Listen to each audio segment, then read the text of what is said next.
Hello दोस्तों, good morning, नमस्कार। आप सभी का स्वागत है आप सभी के अपने यूट्यूब चैनल परीक्षा की शिक्षा में। उम्मीद करता हूँ, आशा करता हूँ आप सभी जो स्वस्थ हैं, कुशल मंगल है, अपनी तैयारी जो अच्छे और बढ़िया तरीके से कर रहे हैं। तो जो भी क्लास में फर्स्ट टाइम आए हैं, पहली बार आए हैं, नए हैं, उन सभी को बता दिया जाए कि हमारे चैनल पर आपकी जो है बीएड फ्रेश परीक्षा 2025 की जो आपकी तैयारी साथी रेगुलर बेसिस पर जो है डेली करवाई जाए। तो जिसे भी तैयारी पूरी करनी है, कंप्लीट करनी है, चैनल को सब्सक्राइब करके हमारे साथ जुड़े। क्लास का समय देखिए, जीके जीएस की जो क्लास है सुबह 10 बजे डेली देखने को मिलती है। रीजनिंग की जो क्लास है दोपहर को 1 बजे देखने को मिलती है। कल आवर की जो क्लास है शाम को 4 बजे।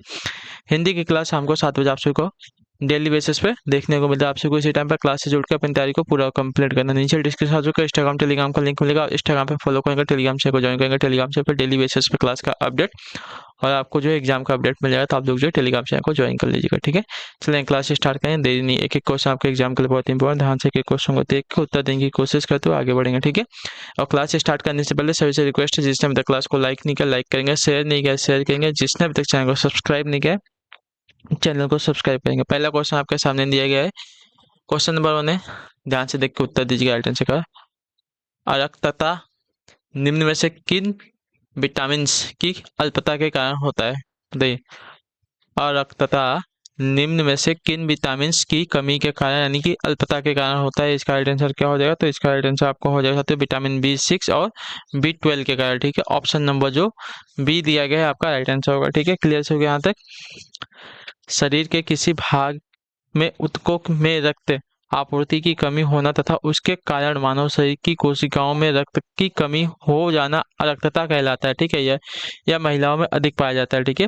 खून की कमी से जो है शरीर में विटामिन B12 एवं B6 की अल्पता के कारण अरक्तता यानी कि एलीमिया होता है, ठीक है। अगला क्वेश्चन आपका है दूसरा नंबर, बताइएगा राइट आंसर। ध्यान से देख के उत्तर दीजिएगा, राइट आंसर क्या हो जाएगा, ठीक है।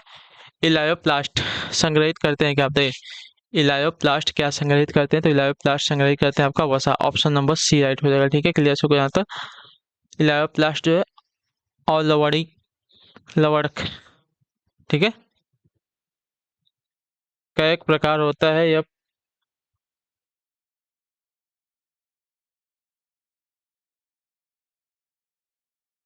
पौधों में विशेष रूप से वसा संग्रहित करता है, ठीक। चलिए, इलायोप्लास्ट जो है पौधों में क्या करता है? वसा संग्रहित करता है। अगले क्वेश्चन की तरफ बढ़ेंगे। आपका तीसरा नंबर, बताइएगा राइट आंसर का। वर्षा ऋतु में लकड़ी से बने दरवाजे के फूलने का कारण क्या होता है? बताइए।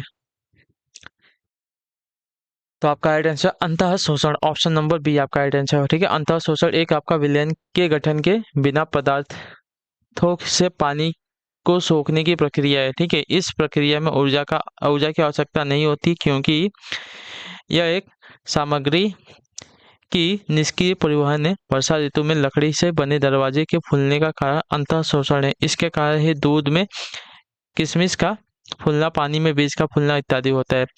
अगला क्वेश्चन आपका है चौथा नंबर, जब बर्फ पिघलती है तो उसका आयतन घटता है या बढ़ता है? क्या होता है? तो पहले घटता है फिर बढ़ता है, ठीक है। ऑप्शन नंबर जो सी दिएगा आपका राइट आंसर। बर्फ का घनत्व जल के घनत्व से कम होता है। घनत्व के अंतर से यह स्पष्ट है कि बर्फ के पिघलने से बने जल का आयतन बर्फ के आयतन से कम होगा, ठीक है। अगला आपका है पांचवा नंबर, उत्तर देने की कोशिश करेंगे। पादपों द्वारा वायुमंडल में जल परिवर्धन की प्रक्रिया क्या कहलाती है? तो यह कहलाती है आपके साथियों वाष्पोत्सर्जन, ठीक है। ऑप्शन नंबर डी आपका राइट आंसर। पौधों द्वारा अनावश्यक जल को वाष्प के रूप में शरीर से बाहर निकालने की प्रक्रिया आपकी वाष्पोत्सर्जन कहलाती है, ठीक है। पोटोमीटर द्वारा वाष्पोत्सर्जन की दर को मापा जा सकता है। पौधे मिट्टी से अवशोषित जल का कुछ भाग ही उपयोग में लाते हैं तथा शेष जल को जो है वाष्प के रूप में शरीर से बाहर परिवर्तन कर देते हैं। अगला क्वेश्चन आपका छठा नंबर, बताइएगा राइट आंसर ध्यान से।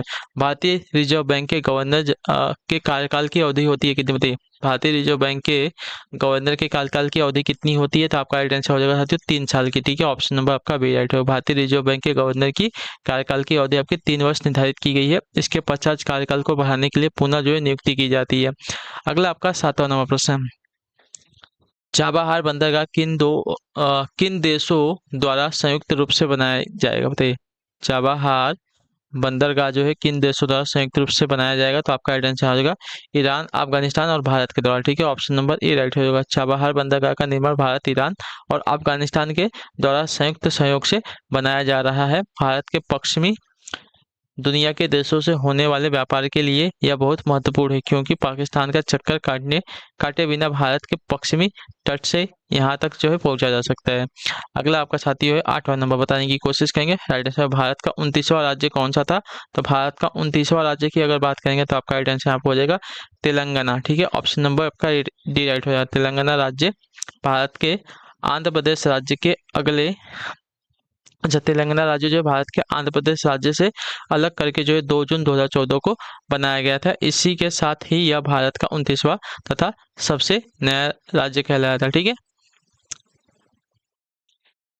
अभी तो आपका जम्मू कश्मीर से जो है लद्दाख को अलग करके बनाया गया है, ये बात भी याद रखिएगा। ठीक है, तो आपका 29वां पूछा है तो 29वां आपका तेलंगाना हो जाएगा। ठीक, क्लियर हो गया इसके बारे में। चलिए अगले क्वेश्चन की तरफ बढ़ेंगे। आपका है 29 क्वेश्चन नंबर 9। जीव मिखा सिंह किस खेल से जुड़े हैं? तो जीव मिखा सिंह जुड़े हैं आपके साथियों गोल्फ के साथ। ठीक है, ऑप्शन नंबर जो सी दिएगा आपका राइट है।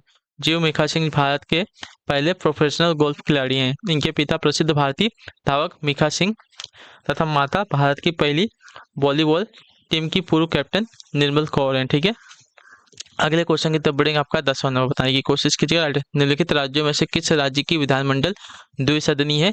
तो आपका राइट आंसर यहाँ पे हो जाएगा साथियों बिहार की। ऑप्शन नंबर जो डी दिएगा आपका राइट आंसर हो जाएगा। ठीक है, भारत के 29 राज्यों में बिहार, महाराष्ट्र, कर्नाटक, उत्तर प्रदेश, आंध्र प्रदेश एवं जम्मू कश्मीर राज्य में विधानमंडल द्विसदनीय है। ठीक है, शेष राज्यों में विधानमंडल एक सदनीय है, तात्पर्य विधानसभा तथा विधान परिषद से है। ठीक है, अगला क्वेश्चन आपका 11 नंबर बताने की कोशिश करेंगे। राइट में भारतीय संघ कौन से देश के संघ के सदृश है?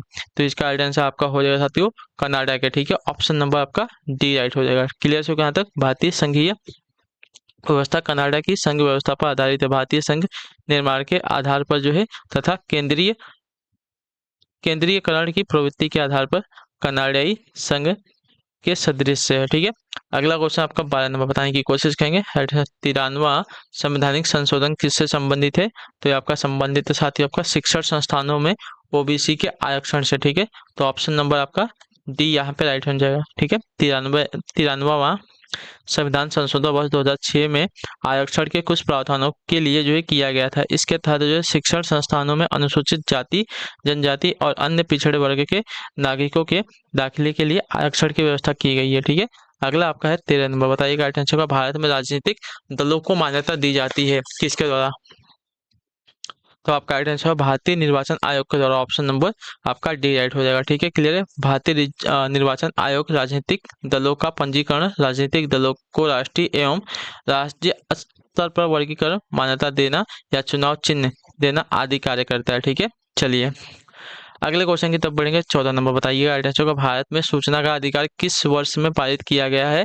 तो आपका राइट आंसर होगा वर्ष 2005 में। ठीक है, ऑप्शन नंबर जो दिया गया है सी विकल्प आपका सूचना का अधिकार अधिनियम वर्ष 2005 में पारित हुआ था। यह कानून भारत के सभी नागरिकों को सरकारी फाइलों या रिकॉर्डों में दर्ज सूचना को देखने या उसे प्राप्त करने का अधिकार देता है। ठीक है, यह अधिनियम भारत में जम्मू कश्मीर राज्य को छोड़कर पूरे देश में लागू किया गया है।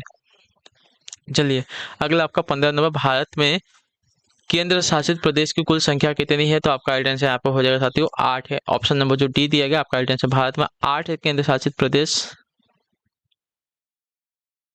हैं। ठीक है, क्लियर से को भारत में कुल आपके 8 केंद्र शासित प्रदेशों में सीधे भारत का सरकार का शासन होता है। ये आपके केंद्र शासित राज्य आपके अंडमान और निकोबार द्वीप समूह है। उसके बाद आपका देखिए चंडीगढ़ है, दादर नागर हवेली है, दमन और दीव है, लक्षद्वीप है, पुदुचेरी है, दिल्ली है, जम्मू कश्मीर और लद्दाख है। ठीक है, अगला क्वेश्चन आपका है 16 नंबर। भारत का निर्वाचन आयोग कैसा है? तो भारत का निर्वाचन आयोग की अगर बात करेंगे तो आपका राइट आंसर हो जाता है एक आपका अस्थाई संवैधानिक संस्था है। ठीक है, ऑप्शन नंबर जो डी दिएगा आपका राइट आंसर। भारत निर्वाचन आयोग आपका अस्थाई संवैधानिक संस्थान है। ठीक है, क्लियर? इसका वर्णन संविधान के अनुच्छेद 324 में किया गया है। निर्वाचन आयोग की स्थापना 26 जनवरी 1950 को की गई थी।